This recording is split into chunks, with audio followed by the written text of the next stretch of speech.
Did you text me the run of show or email me? There is no run of show. Swag. There is no run of show. This is a new era, people. Should we set a timer? Or not? Or whatever. No. Okay. But no, we didn't really talk about This is the Puro Pinche pop-up podcast. Yeah. We're just popping back in your lives. every once in a while. She's rusty. Guten Tag, sluts. Welcome, everybody. It's been a minute. Just here to say, hello. Hello? Hello. Hello, bonjour. My camera died for a second, but that's totally fine. This is the Puro Pinche podcast, in case you forgot. Popping up, pimpling out, peeping. Popping and pimpling. And peeping and pimping? pursuing and pimping. Maybe. Never simping. Not me, actually. Oh, you simping? No, I don't. Oh, but you're not pimping. I'm also not pimping. Okay, cool. But we're back, motherfuckers. Yeah, here to make love to your eardrums. Or something. I don't know. Let's go, people.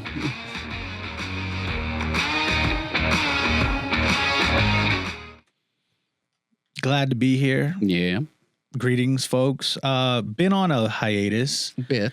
Just even hanging out. Like, we just haven't been able to hang. Life is lifing, but in good and tremendous and complicated and awesome ways. You've been incredibly busy. Same with yourself. Life. I don't know. Well, see, but that's the funny thing. I'm the same. I'm just like, this is just busy is the life. Yeah.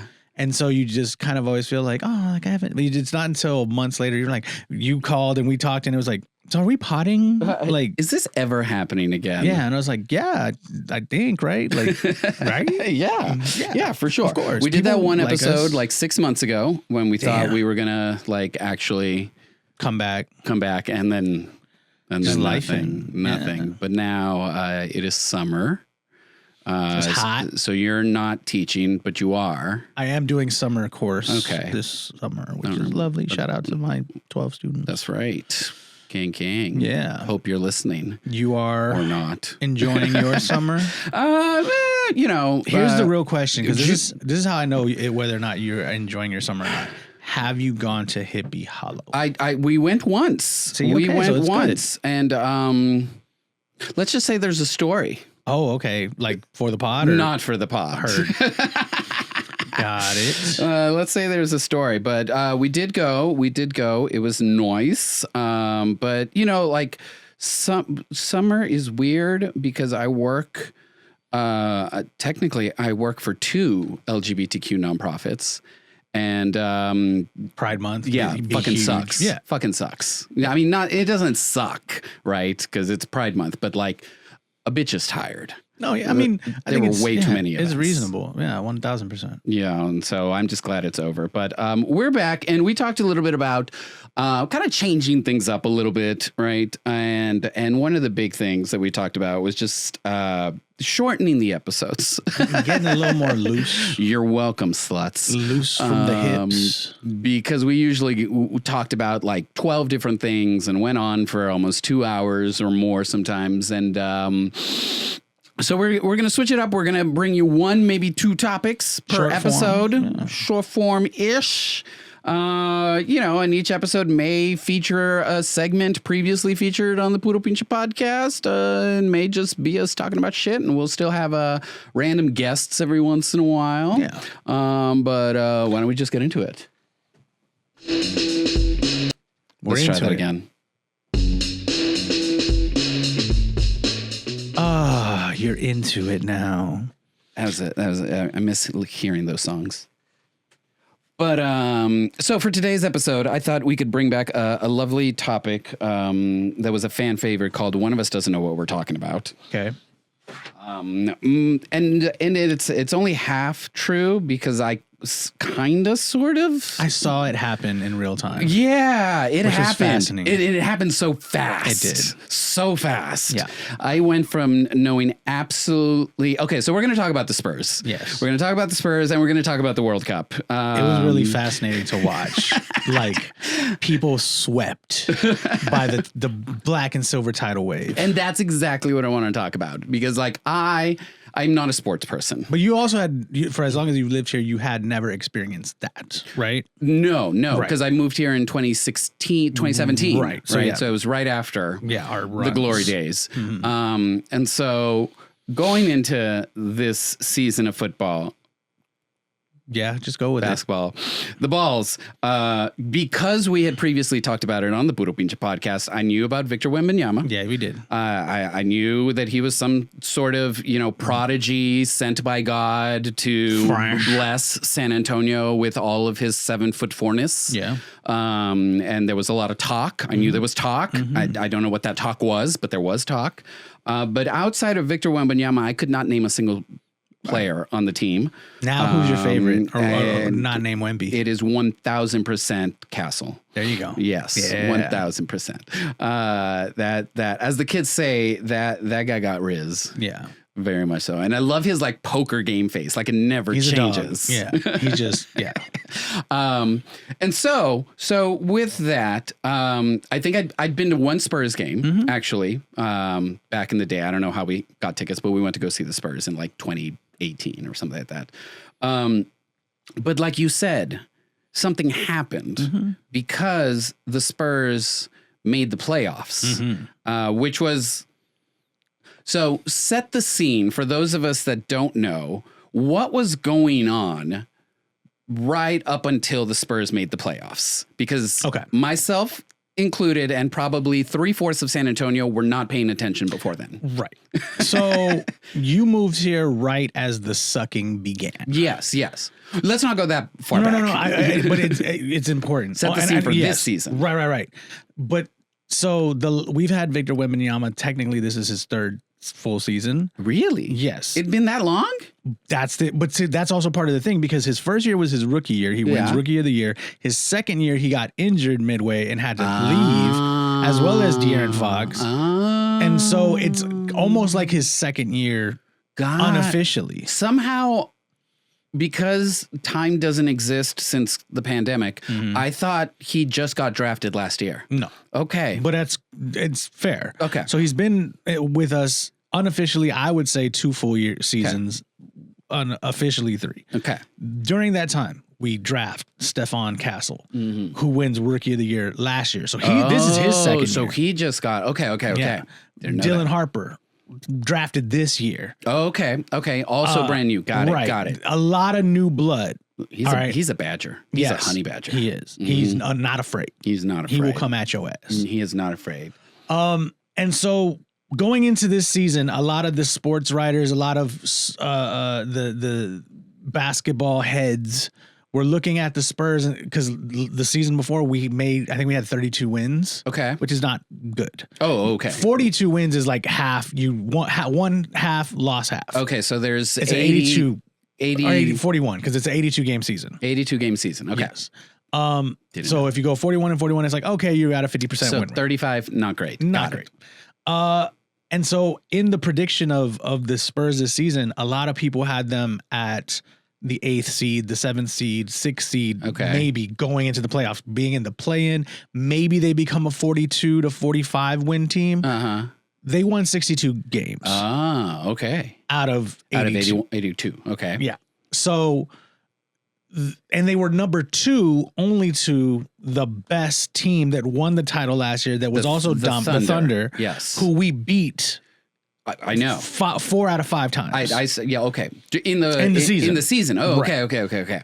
And still, even though we were the number 2 ranked seed in the West, which is the harder conference, and we beat everybody for the most part, there was this lack of buy-in from everyone, and which is why it wasn't on Spurs local fans' radar. Period. They weren't watching. Paul, and Shaggy were the only ones watching the game. The rest of San Antonio was not. Right. We were going nuts, and we were saying, no, this team can make the NBA Finals at the beginning. No, and also, like you've mentioned this before, like nationally, people like to shit on the Spurs. The league. It's shit on by omission. Okay. Yeah. That would be the way. It's discounted. Yes. Okay. Very discounted. Okay. And it's this complicated thing of, it's, you know what it is? We're not acting like pick-me's. We're acting like, I don't know. But what about me? Okay. You don't know what a pick-me is? Okay. Oh, I get it. Like, pick me. Yeah. Got it. What about me? Okay. We're like, but what about me? Yeah. And it's like, doesn't the record speak for itself? Right. Because if we were New York City or if we were the Lakers or any team that LeBron's playing and we had that record and we had all these kind of factors going in our favor that we did, the sports media world would be doing somersaults. Okay. But because it's us, they're like, oh, they're cute. But they're probably not going to go far. Gotcha. Oh, great. They're the second seed. They may make the second round, but they're going to probably flame out. Gotcha. You know, okay. And what we do round 1, beat the brakes off of the Portland Trailblazers. Okay. What we do in round 2, we beat the shit out of a very difficult team in the Minnesota Timberwolves. Okay. And it really wasn't until that time that then the wave started. I think that's around the time that I also was like, oh, yes. Should I be paying attention? Because the first round, let me also preface it like this. The community didn't know what to do. In the years past. The community meaning San Antonio. Yes. Okay. And the business community specifically. Okay. Because in the past, when the Spurs were always going to the playoffs, it didn't matter if it was round 1. We win games, you get free coffee at Vallejo. Yeah. You get free hot, like free shit just starts falling from the sky. Yes. And so when we were winning in the first round, businesses weren't ready. They were like, oh, I guess. And because the fans who knew were like, so where's our free shit? And it was like, I don't know. Oh, here's some free shit. And so by round 2, they started figuring it out, but they were still doubting. Okay. And it was like, motherfuckers. Right. So that's when the wave really started to come. That's when the honking started to get serious. For those that don't know about the honking. It's a thing. It's a thing. San Antonio. You might have seen it on the internet. There's fireworks on a main street in downtown San Antonio and Southwest Military. Always Southwest Military. Yes. And like they're going nuts. People are on the roofs of their cars. They're flying flags.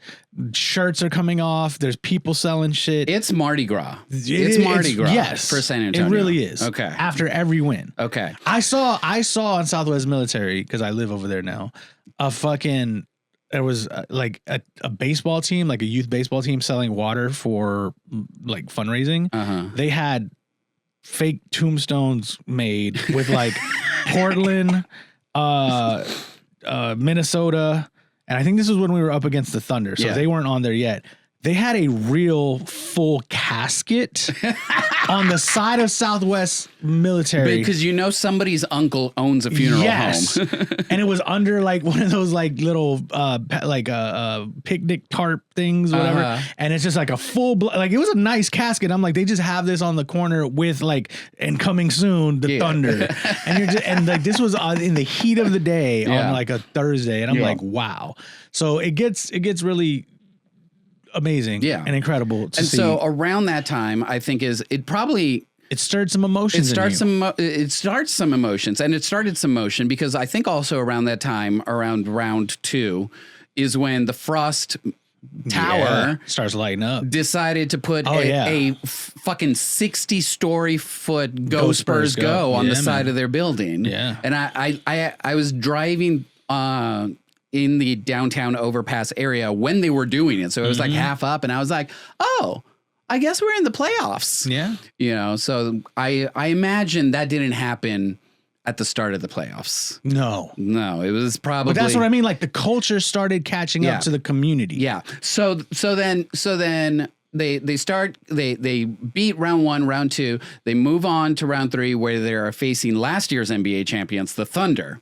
And by that point, I'm now watching every game. Yes. And suddenly I know Fox, I know Castle, I know Harper, I know Bryant. Bryant, save Bryant. Luke Cornett with the nuns. Yes, I didn't know he was the nun thing. I mean, I saw the nuns, but I didn't know Luke Cornett had anything to do with the nuns. Well, they blessed him on what was arguably his best game. There you go. But the Spurs nuns, they come to all the games. Yeah. Yeah, it was just some old school shit. No, my mom actually knows the nuns and nice. Goes into retreats at their covenant on a regular basis. That's awesome. And so it's like, it's fantastic. And they live the most meagerest of existence. Like they are true nuns. We live in poverty. We are here to serve the Lord, blah, blah, blah. So somebody is clearly gifting these to them. Yes. So all that is happening. I discover the 14-year-old in Brian. Yeah. Brian. Carter Bryant? Carter Bryant. Yes. Yes. Who? Not 14. He's 19, 14. But he looks like he's a baby. fucking 14. We need to form a protective circle around him. Yes, there needs a wall of Pokemon between that man and anyone that tries to fuck with him because he is too adorable. And so, like you said, emotions start, right? And I always ask this question because I'm not a sports person. And I see... like I know some Dallas Cowboys fans in my life who go through serious seasonal depression. Yeah. Why do people care this much? You know, this is something... Unless it's Spurs specific. Okay. Or you can go general first. Make the general. Well, not general. I actually wanted to go New York Knicks. Okay. Congrats to the Knicks. Congrats to the Knicks. Fuck you, though. We'll get there. We'll get there. But what sports and specifically the Spurs do here, and what I think the Knicks winning does, and why really true fan bases matter, is that you like all the walls kind of drop, where it's like you have people just wilding out for a singular cause, and that cause it's like they I was thinking about this, and this maybe kind of ties into something we're going to talk about later, but it's this idea of like you when you're a sports fan, and like for you who's not into sports, sometimes the vicarious of like watching a team and being committed like a Dallas Cowboy fan is, such as myself, and you're like, fuck, so like you share in their losses, it's like, yeah. And like that kind of seems like a bad thing. But when they really... Seems really codependent. Very, yeah, I could totally see that. But it's like you're living vicariously through this action, through these people, this rotating cast of players, these people who some of them don't give a shit about playing for this team, so you have ill feelings about them, to people like a Wemby, who just, as far as superstars goes, seems to really love being here. Yeah. And so you want to cherish them, you want them to succeed, and then through their success you share in the success, and then it grows into this like, we did something even though we didn't play a single goddamn minute on the court. We didn't do shit. We got drunk on a regular basis. Yeah. And isn't that the true support of something that we kind of long for? Like, here's another good example is we're living in the 250th year of the United States, and Trump is trying so hard to make it a thing. Girl, you the problem. You the problem. I know, that's fucking hysterical because he's doing flyovers over fucking everything. Like, I bet if you wanted to fly over right now, he'd do it. And the funniest thing is, like, the rest of America is also doing things, right? And people are here for it, right? Yeah. Like, we watched CBS Sunday Morning yesterday, and they did like a special episode because of it and covered all some sort of historical crap, right? The Texas Standard is doing the top 250 songs of Texas, right? Like all sorts of things, and people are here for it. They're just not here for anything he's doing, and they're not here for anything national because he's so anti-American, right? He's the antithesis of America. So I agree. It's very sort of niche. The more niche 250 year celebration you can make it, almost the better it feels. Yeah. Like, it's awesome. Yeah. But if you can, anyone can check this out on YouTube. If you ever look at the actual bicentennial, the 200-year celebration, I don't remember what year that was, like 60, 70 something. 1976. Right. Nationwide shit was popping. Well, yeah, because also the internet didn't exist, right? But and Trump didn't exist as president, and Vietnam was kind of sort of in the shadows, right? Still during that time, but there was still a lot of national pride. And so like, and this kind of also segues to the World Cup. When you see what Mexico is doing, fuck yes, I love it. I want to go, so bad, like. Yes. So this is kind of the point that I'm getting at with wanting to talk about the Spurs and the World Cup, and it is that sense of like community and belonging that feels like is always like should always be there, right? San Antonio has been San Antonio, you know, since 2014, right? None of this is new. We're all allegedly Spurs fans. San Antonio doesn't need a reason to party. No. And yet we do it anyway. Yeah. And yet there was something that happened with seeing, I think it's because the Spurs had been so written off or not talked about that when it seemed like they were overcoming the odds, it just animated people and reinstilled this sense of, because like, let's be honest, like of all the cities in Texas, San Antonio gets shit on the most. Sure. Right. Like after like Laredo. Well, I said cities. Real cities. Gotcha. You know, like Fort Worth and its fucking oil industry, and Dallas thinks it's like big business, God's gift to big business, and Austin's weird, and Austin is the capital and music and all of that. And then they're like, yeah, San Antonio, I guess they have good tacos, but you know, Austinites won't admit it. Right. But we have the fucking Spurs. Yeah.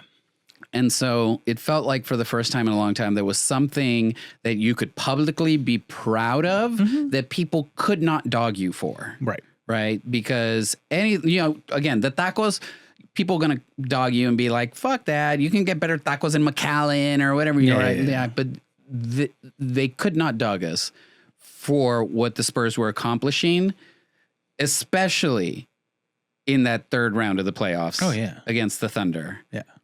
Because that was... And it went 7 games. It went 7 games. And the games were so fucking close. And so this is why I love watching it. Actually, like, living through it a little bit in your eyes. Because, like, I know lifelong Spurs fans. I know lifelong basketball fans. So to see someone be like, holy shit, it's game 7. It's like, I know, right? Yeah, yeah. It's kind of like when you saw like The Rock doing the people's elbow or something and someone's like experiencing it for the first time. Yeah. You're like, get ready. Like, yeah, the most electrifying move ever. Yeah. And so you kind of, that's the sort of fulfillment of it in this very simple way. Yeah. It's like ball goes in the hole, we go crazy. Yeah, basically. Yes. And like I was watching, side note, I just showed my mom for the first time the clip of Mick Foley getting thrown off the Hell in the Cell. Oh, yeah. And it was like that moment. It was like seeing that for the first time. Like, Oh. holy shit. Right. And like I was watching games at home by myself. Yeah. Because my husband was working and I don't really like going to like bars. Sure, So no, like, it's just not my thing. Too many people. I was yelling at my television screen. Yeah. I got a foul. Yeah. What the fuck do you mean a foul? Yeah.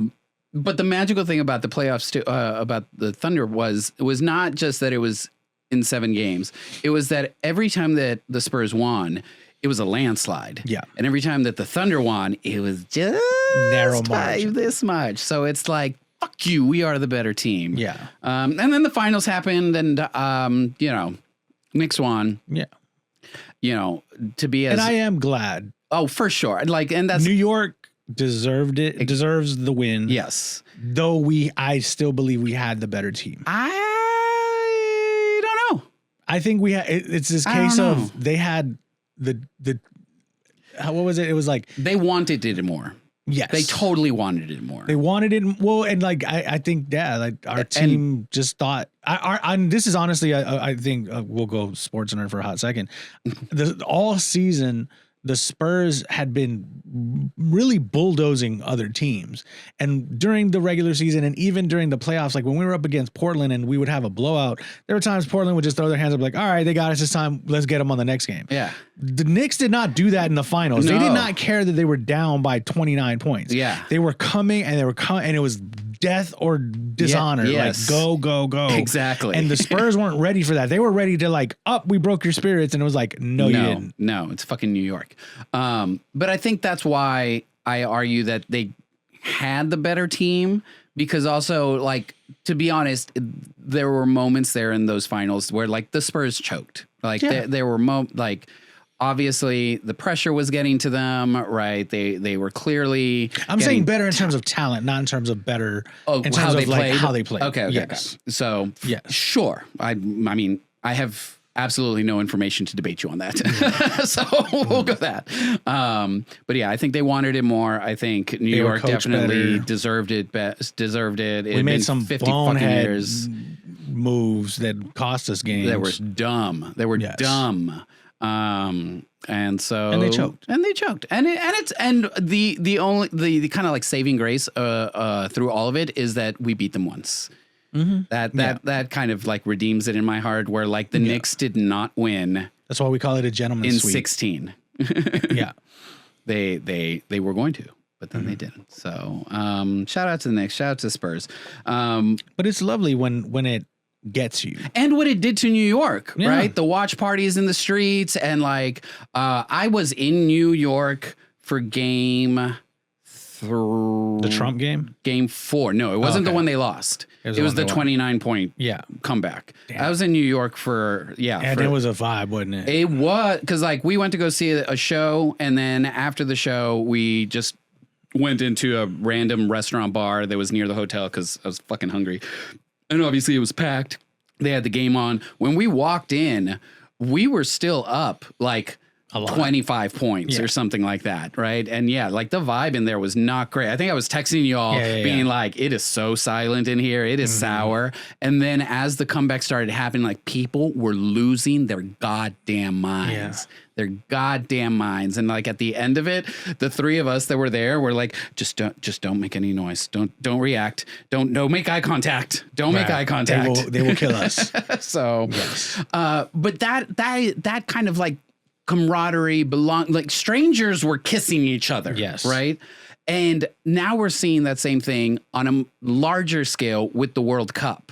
Right. In that, like you said, Mexico is a fucking party. I'm loving every bit of content that is coming out of the great country of Mexico. Everything. Everything. Like Did you see the duck? The duck. I have not seen the duck. So there was a duck that they put in like a Mexico jersey. And it was just, again, like people are, and this is before the game. People are just partying before the game, getting sloshed. And then in the middle of all these people losing it, in walks a duck. And I don't think anyone was responsible for the duck. Yeah. No one knows who put the jersey on the duck. They end up taking the duck to the game and they won off like a magnificent save. And so then come the memes of like, I know where it came from. And now there's the duck. It's the fucking duck. Yeah. It's like the corgi, our corgi. Our corgi. Exactly. We had the corgi. They had the duck. Okay.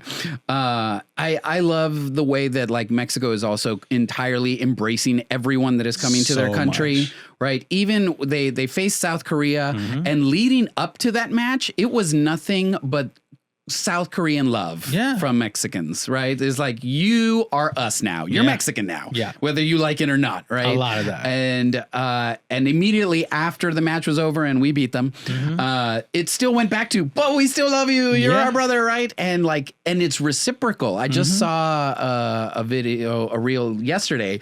There was a South Korean wearing his like South Korean jersey. And he's like, so we lost. We're now officially out of the team, which means, and he takes off his jersey and it's we're fucking Mexico. Yeah. Porque somos hermanos. Yeah. Right. Like, yeah. So that kind of celebration, right, of each other, you know, cross culturally, of welcome, enjoy our culture, and also share some of yours, right? And we're seeing it with the South Koreans. You know, the Iranian team has been staying in Mexico, a lot of love. And so much love there for the team, and it just puts in such stark contrast what we are seeing happening in this country currently. When we should be celebrating. When we should. I mean, for fuck's sake, a fucking FIFA referee from, was it not Zimbabwe? Japan? No, the Sudan? Maybe it was Sudan. I don't know. But a FIFA referee with a valid visa. Oh, yes. Flew all the way over here, was detained by customs for 10 hours and questioned, and then sent the fuck back. Here's another example of how things should be versus how they actually are and why they kind of suck. Okay. In game 3 of the NBA Finals, Donald Trump goes. He does. And this is, I think, a premier example of like, bitch, read the room. No, he doesn't know how to. Well, but he didn't sign the fucking housing bill. Read the fucking room. Everyone wants that. Everyone wants that. Sorry, I but didn't mean to. No. You're totally right. Because I think when you think you are the show, it's funny when you realize also how like being the show or being the main attraction also means that like people might fucking hate you. Yeah. Like, for example, and this is not related at all, but like the poor kid who played King Joffrey just could not act again. No. Because everyone fucking hated that kid because he did such a good job. Yeah, exactly. And so game 3, Trump goes to Madison Square Garden to watch the game. They pan to him, everyone in unison boos. Yeah. That's one. But because of his presence, shit happened. Like the watch party that happens outside Madison Square couldn't happen. Yeah.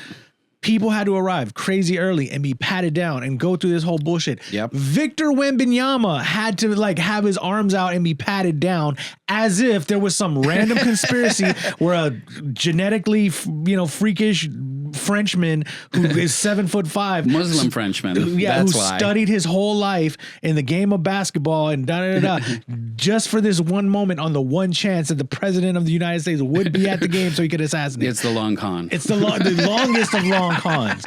And it's like, but that's what I mean. It's like, America is struggling because I do feel like there's people who want to love it and want to celebrate it, but what we come to celebrate has either been co-opted or bastardized, commodified, or like just all these things. And this is the larger point in that, like, it is what the World Cup, I think, is showing us is that we, the people, and not just Americans, right? People all around the world do not have a problem with each other. Right.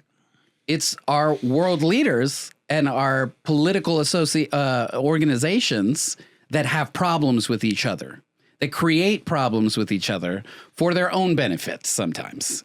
That's my conspiracy. That's not a conspiracy theory. That's fucking provable, right?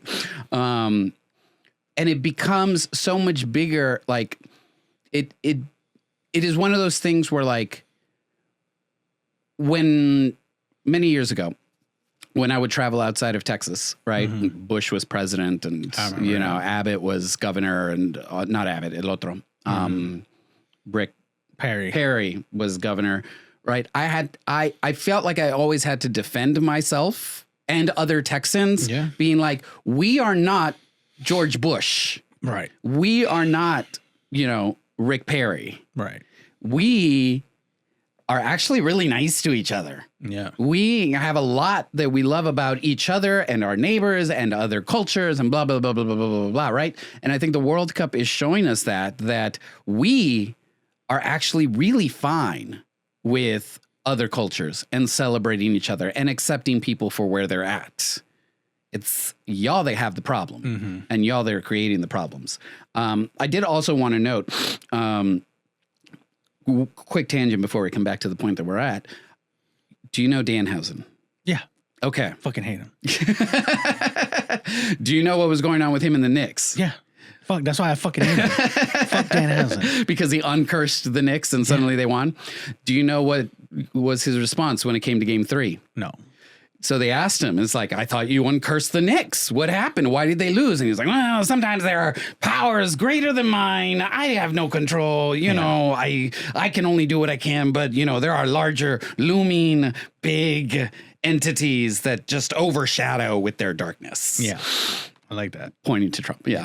So that was funny. But so at this point, right, because of all this celebration that we're seeing and the fantasticness that is happening and the love that is just pouring out left and right. And, to be fair, like I think Brazil plays in Houston this coming week. All of Houston has become Brazil. Great. It's just a week-long Brazilian party, right? So like these Brasileiros! So like these things are happening. Where does do sports have a responsibility for world peace? Is kind of the question I'm asking, right? Like, should it be political or has it always been? It's always been political. No, sports has always been. But so how responsible are sports for world peace, right? Because there's the Olympics, there's the World Cup. Not at all. We are responsible for world peace because we are the world. We are the children. Yeah. We are the ones. Yeah. But what I mean is like, so, because you also see this in the World Cup, and I think this is a good example, and this kind of also ties back to what we're talking about with San Antonio and how much the explosiveness of our playoff wins and the culture and the spilling out of it, how good that felt, and that it overtook you as a non-basketball, non-ball fan. Well, not those I'm balls. a fan of balls. Is that there is in sport, it's like everything now has like a cost, has a subscription, has advertisements, has all these things attached to it, to where I think in the day to day our general appreciation for most things, and I mean down to granular level shit, gets tainted. All right. Explain. So New York, when they were in the finals, I'm sure you saw memes going around about how expensive tickets were. Oh, yes. So expensive that it was cheaper for New York fans to buy a ticket, come here, buy a ticket in San Antonio and a hotel and watch the games. Yeah.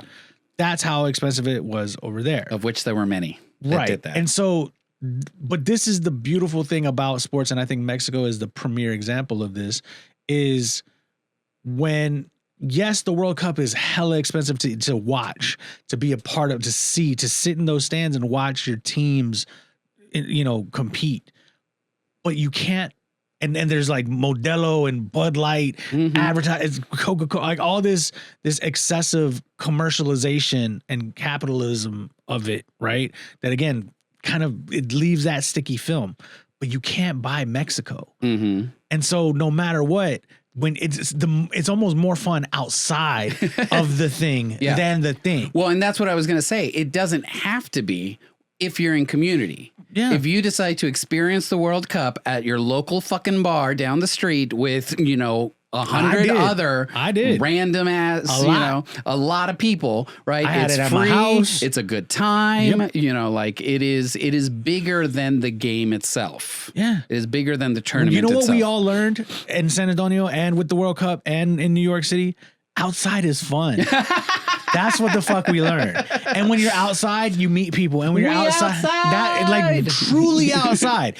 Because again, when I like that term, we outside, but in most major cities, in most things that we do, again, it always comes at a cost. It always comes at like a cover charge. It always comes at a, you know, you have to pay $20 for a Pepsi and on and on and on and on to just get an experience of something. So when the thing is so atomic that it blows past all that and that it organically just becomes it becomes part of the people again. Like Cubby Cake, who, you know, long time listener, shout out to Cubby. Like, for instance, I remember having a conversation with her because she's a big Chicago Bulls fan, and she's just like, I can't bring myself to like enjoy what's happening because it's just, and I, as a Cowboys fan, that's how I feel about a lot of NFL teams. Like, I don't give a fuck. I just don't give a fuck who's playing or who's in the Super Bowl. I don't give a fuck. It's not the Cowboys. I don't care. So I understand that. But even she got to a point where it was like, this is cool. Yeah.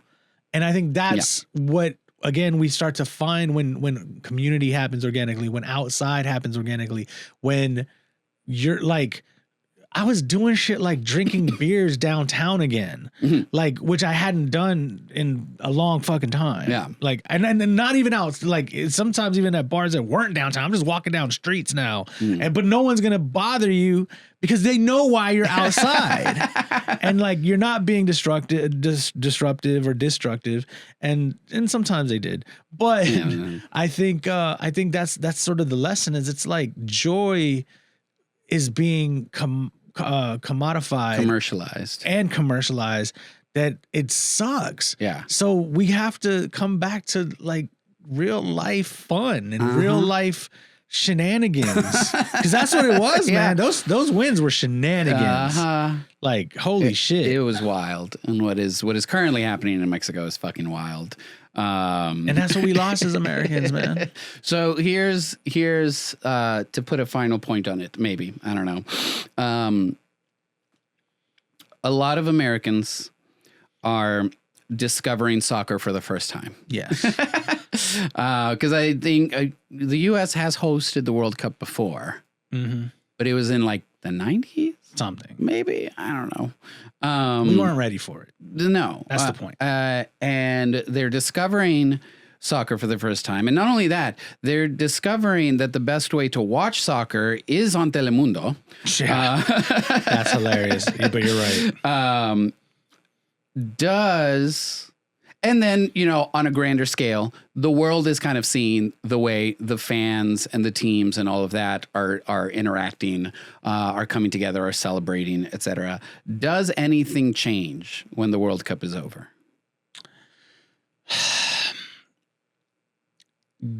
Possibly, and I hate that that's sort of a cop-out answer. Let me ask you first. What do you think? I think yes. Okay. For a few months. Sure. And then it fizzles away. I think there's going to be some general kind of buzz and excitement and like we just all experienced this thing and, you know, like, you know, we should do something and all of that jazz. And maybe a couple of things, if they line up correctly, right, will change. You know, Mexico's president is doing some amazing things right now down there. Shout out to Claudia Sheinbaum. Always welcome on the pod. Always welcome on the pod. Friend of Bono now. Yeah. But then it's just going to go back to business as usual because something inevitably is going to distract, is going to take away, is going to shift focus, but I do see a deeper interest in football by Americans. And globalism, cultural globalism. Because that's so my answer would be possible change. But what I think hopeful first. I feel like I'm starting to see this semester after semester, new generations, and this completely happened with the Spurs, new generations being awakened to something. And it's kind of, if I had to define it, it would be like, yeah, this is kind of what life used to be like in the 90s. Yeah. And they like it a lot. Yeah. It's not AI slop. It's not some, you know, bullshit content creation. It's not Mr. Beast. It's not hate watching brain rot. When I was a younger adult, and the Spurs were winning championships, there was also this like young pushback to be like, I don't want to be a Spurs fan from kids in San Antonio. Sure. Because that's my dad's. They're the old time. Like that's my dad's team. Blah blah blah. Yeah. But then after those years of loss, when it came back like a comet, now you have young kids who are like, holy shit, this is the wave took over them. It took over their parents. Even the assholes who weren't Spurs fans because they were LeBron fans or whatever have to like come to this realization and acceptance. So the hopeful side of me is we lock into that. Okay. Hang on to that. Fight for that. The negative side is Meta, algorithms, Bezos, the election in November, the elections, Fox News. What's so profitable is cynicism and division and subscription, because we can't. It's funny though, because what I think the World Cup has shown is that joy is also profitable in terms of like, you know, like keeping people on the, like, if we look at this from like a meta perspective, right? Keeping people on the apps and, you know, doom scrolling forever, right? And whatnot. What's on everybody's algorithms is all of the videos of every joyful thing that is currently happening. That's content around. Though. Yeah, that's content. It's profitable content. It's content, but it does what it is that, you know, the same kind of like division and cynicism did in 2020 of like just keeping people glued into the app. Let me say it like this. This is where I kind of disagree. Is sometimes the best, as a metaphor, example, analogy, sometimes the best joy that a person could have is going to like a barbecue. There's so much food. There's so much time and dedication and preparation that went into that barbecue. There's music playing. There's people laughing. There's beers that they're drinking or juices that they're drinking. There's children playing. There's all these things. And you come to it and you didn't cook. You didn't pay. But you got to eat. Yeah. You got to dance. You got to drink. And no one's there. You did all the Lars. All of it. All of it. All the Lars. I love that one. He did all the Lars. You bailar, you cantars. Yep. You. Yes, so that you can disfrutar. Yes. But what with that sort of analogy, capitalism would see that and be like, well, why aren't you charging people to come? Why aren't you charging people per plate? Yeah. Why aren't you charging people for a drink separate and independent of this? Why aren't you charging for the music? Why aren't you paying the and so that's the world that I think we're up against. Yes, we are always up against capitalism. That is the big evil. Right. As if long-time listeners probably know from listening to this podcast, because we back, bitches. Yeah, that's right. But what I think encapsulates this entire conversation perfectly and demonstrates the power of multiculturalism is Chad Gable and Ludwig Kaiser. Tell me more. Are you familiar with El Grande Americano? Oh, yes. Are you familiar with El Grande Americano versus El Grande Americano? Yes. Are you familiar with the mask versus mask match? Did you watch the mask? I missed it. It's on YouTube. Okay. I heard it was good. Arguably one of the best wrestling matches in decades. Mm-hmm. Not just because of the actual, like athleticism and the wrestling and the of it, right? But because of the tension and the stakes and the story and how hype it had become. But I think it's a perfect illustration. For those that don't know, bear with me. This is the entire thing in 90 seconds. Chad Gable was getting his ass whooped by luchadores left and right. And so he created this persona called El Grande Americano to make fun of luchadores and wanted to learn the art of the luchadores so that he could finally beat them all and put them in their place. Somewhere along the line, he gets injured and has to be out for a few months. So Ludwig Kaiser, whose career was going absolutely nowhere, suddenly appears as El Grande Americano, but takes it in a totally different direction and embraces the luchador lifestyle, learns Spanish, embraces the Mexican people, starts dating a Mexicana, and somehow becomes the people's champ of Mexico, essentially.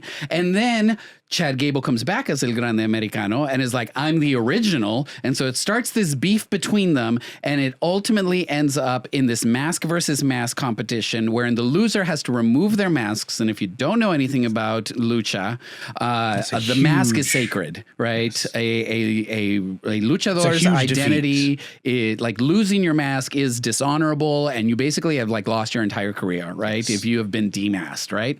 And so huge stakes. The people of Mexico were behind Ludwig Kaiser in a way that I have like, oh my fucking God. When he came out, the energy in that arena, like I thought they were going to start throwing shit and tearing the place down. They fucking love him. And he is, and he, in one of his promos that he cut, he said the line, un mexicano nace donde le da su chingada gana. Yes. Right? A Mexican is born wherever the fuck a Mexican wants to. Right? And it goes, and that idea. And then, like Ludwig Kaiser ends up winning. Chad Gable takes off his masks, has a very emotional speech at the end and talks about how like he started this because he hated luchadores, but now he appreciates Mexico and the luchadores and the history of it all and has come away a changed man and is currently making amends. That was like 3 weeks ago. I'm so behind on wrestling. But that perfectly shows everything that I think is happening right now in terms of embracing other people's culture, the culture embracing us, learning from others' culture, growing as a community, coming behind, like people that truly are doing the good things and like you feel like represent you, right? Like it's this whole story wrapped up in the best American soap opera for men. That's nice. Well, that concludes episode 1. That concludes that. So we're doing these micro episodes. We just want to thank y'all for listening, and we'll record some more. And that's right. It was kind of micro. I don't know, 45 minutes, give or take. Yeah, that's significantly shorter. So and it's the grand return. That's right. Of things. We back, bitches. So follow us on socials. That was terrible. We're rusty. She's rusty. We're glad that y'all tune in. We're glad if y'all still follow us. That's right. Share us on your platforms. Thank you for not forgetting about us. DM us. That's one. You know, one of the things I miss. I miss the DMs. Going down in the DMs. I just miss people yelling at me. Shout out to the homie Chris. Shout out to Cubby Cake. Look, if we get enough DMs, we will do an entire episode of just going down in the DMs. Yeah. So, where can they slide into your DMs, Rooster? You can find me on Instagram at RoostMTZ. ROOSTMTZ. Chibi, where can they find you? They can also find me on Instagram, GemInEyes. That's GEMINEYES. New episodes will be dropping on the regular. If you want to support the pod, you can. Buy merch. PuroPinchePod.com/pod. There's some pretty cool stuff on there. I've been wearing it around. People like and comment. So I know it's 300 degrees outside, but we got hoodies, shirts, tank tops, Dongs, booty shorts, and all sorts of stuff. But yeah, like, subscribe, rate, review, help us get the word out. We're gonna kind of keep trying to make love to your ear holes. That's right. Peace out, y'all. Stay safe out there.